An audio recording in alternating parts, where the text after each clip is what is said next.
Se queremos defender que este texto se trata do homem não regenerado, que é a proposta que eu estou trazendo, que é uma proposta nova, que contraria a maioria esmagadora dos comentaristas, dos estudiosos desse texto. É claro que tem também estudiosos que pensam na linha que eu estou trazendo, mas é uma minoria, e eu já venho pensando sobre isso desde 1986, então já faz bastante tempo que eu tenho refletido sobre esse texto.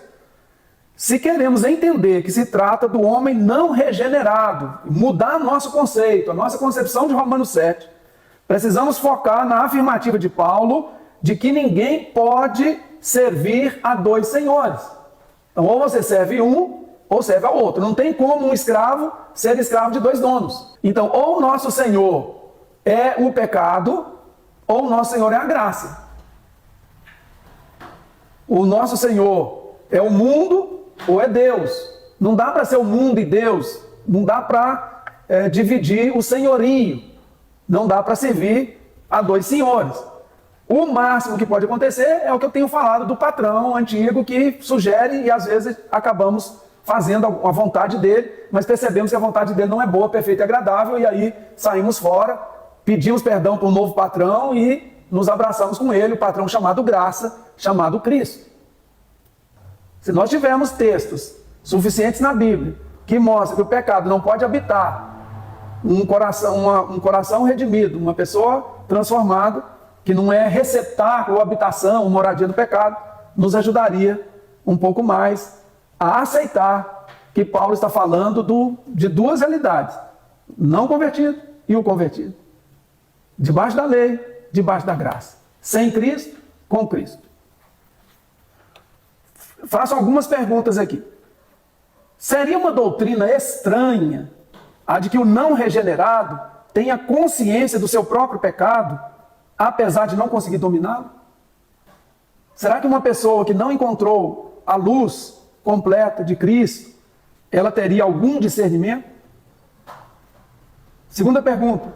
Seria o não regenerado totalmente depravado, conforme quer algumas doutrinas, e totalmente obscurecido pelas trevas do pecado?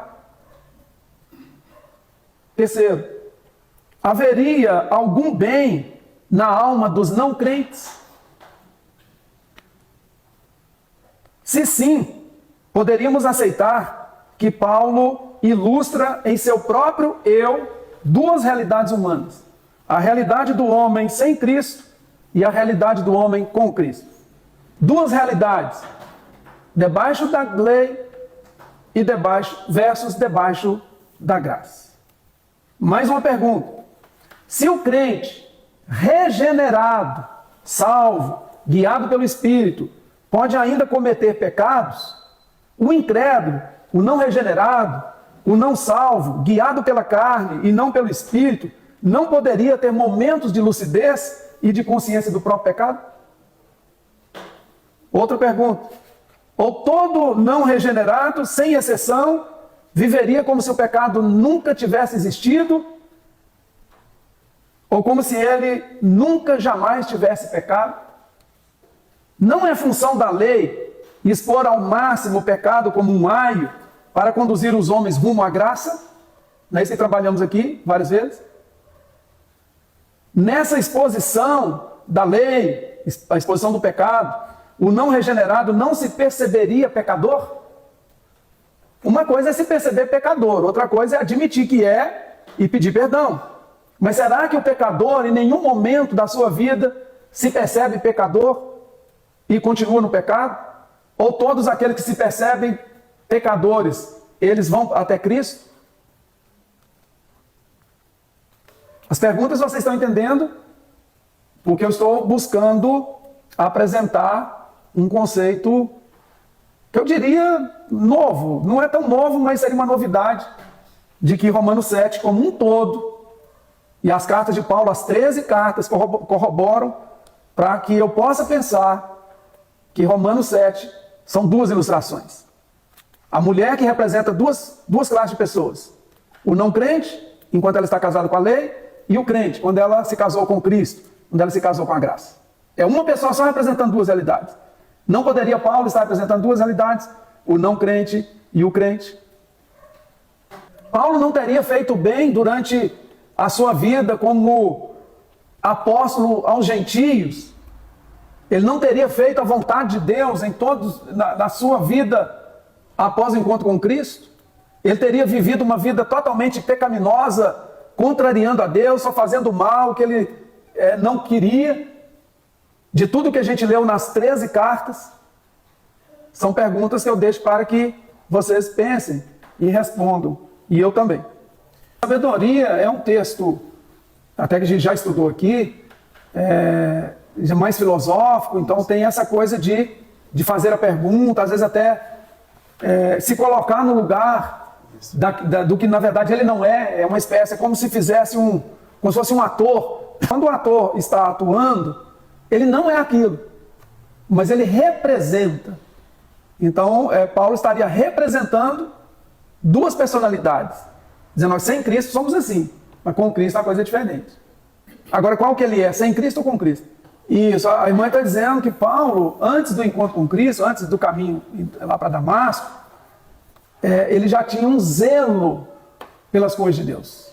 Então, isso aí é interessante, porque um homem natural, e aí nesse caso ele se diria um homem natural, dele próprio, sem o encontro com Cristo, se ele pode ter zelo pelas coisas de Deus, ele não pode ter consciência do pecado, do que é certo, do que é errado. Então é uma boa colocação, um bom argumento. E outra pergunta: em que outra parte das cartas paulinas encontramos respaldo para dizer que o pecado controla o homem de Deus, Paulo? Que Paulo é controlado pelo pecado, por aquele velho Senhor. Que outra parte das Escrituras encontramos algo assim sobre os servos de Jesus? Que o pecado os controla dia e noite. Porque aqui esse sujeito é controlado pelo pecado dia e noite. Ele não consegue fazer o bem que ele quer, ele só consegue fazer o mal que ele não quer. Se ele diz, eu já estou crucificado com Cristo, vivo não mais eu, mas Cristo vive em mim. A vida que agora vivo na carne, vivo na fé do Filho de Deus, que me amou, que se entregou a si mesmo por mim, não teria cabimento dizer que Paulo, esse homem de Deus, vive praticando o mal que ele não quer. E o bem que ele quer ele não consegue fazer. Há um poeta português muito conhecido, chamado Fernando Pessoa. Você já deve ter ouvido falar de Fernando Pessoa, já deve ter lido Fernando Pessoa. Fernando Pessoa, ele escreveu poesia, diferentes estilos de poesia, como se fossem pessoas diferentes. É como se fossem várias pessoas em uma, que é chamado de heterônimo. Ele tem um nome diferente, endereço diferente, age de forma diferente, o escrito é totalmente diferente se você comparar um livro com o outro. Então ele encarnava diferentes papéis. É algo dificílimo. Tem atores que entram em parafuso quando vão fazer certos papéis muito densos. Ele tem dificuldade de sair daquilo. Ele começa a acreditar que ele é aquilo. E aí é um perigo. Ou então nós, como telespectadores, ou como espectadores, que a gente acaba ficando com raiva de ser. Lembra das novelas? E tinha ator, atriz, não podia nem sair na rua depois, assim, enquanto a novela estava acontecendo, as pessoas queriam bater, queriam matar, porque confundia o ator, a personagem, com o próprio ator, como se o ator fosse aquilo. Ele fez tão bem feito, convenceu tanto, que as pessoas acreditavam que ele era mal mesmo, que ele era horroroso, e não tinha nada a ver com ele. Ele estava representando um papel. O que eu estou dizendo é que Paulo aqui estaria representando o papel, fazendo dois personagens, para que o leitor pudesse compreender. Sem Cristo é assim, com Cristo é assado. E Paulo representou tão bem, nós achamos que era ele mesmo. Achamos que era ele mesmo. Apesar dele dizer nas cartas, e mesmo em Romanos, que não é ele, não nos convenceu. Nem ele dizendo que não é ele, não nos convenceu, porque ficou tão real, ele encarnou tão bem o papel, que confundiu todo mundo. Sim, Tiago. O senhor disse que Romanos 7,19, Paulo usa esse eu lírico, esse eu para dizer. E aqui no 7,2 ao 4, ele usa a mulher. Isso. E eu achei bem legal isso, e gostaria que o senhor parafraseasse como se Paulo estivesse falando também na primeira pessoa Romanos 7, 2 a 4. Como que ficaria? Para ficar registrado. Romanos 7, de 2 a 4. Se Paulo não tivesse usando, vamos que Paulo fosse a própria mulher falando, então vamos ver como que ficaria na versão que eu tenho aqui, Romanos 7, de 2 a 4. Por exemplo, a mulher falando: eu estou casada e por isso estou ligada à lei do meu marido, enquanto ele viver. Mas se ele morrer, eu estou livre da lei que me liga ao meu marido. De modo que, se eu viver com outro homem enquanto meu marido estiver vivo, eu serei chamada de adúltero.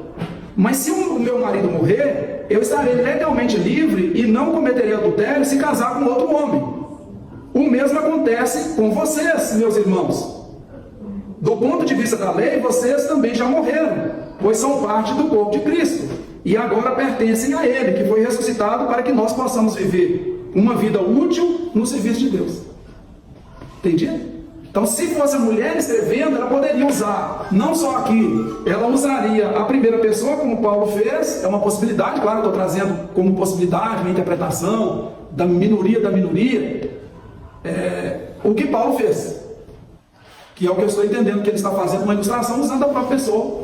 E quando ele fala do não regenerado, ele está falando na pessoa da mulher, em terceira pessoa. Quando ele usa ele próprio, ele usa a primeira pessoa, seria esse eu lírico. Esse eu que ele está envolvido também, porque ele já viveu, na verdade, as duas realidades: a de não pertencer a Cristo e a de pertencer. A de ser guiado pela lei, de ser casado com uma mulher à lei, e agora ele morre. Interessante que é ele que morre, não é a esposa dele que morre. Ele morre, é ressuscitado e se casa com a graça.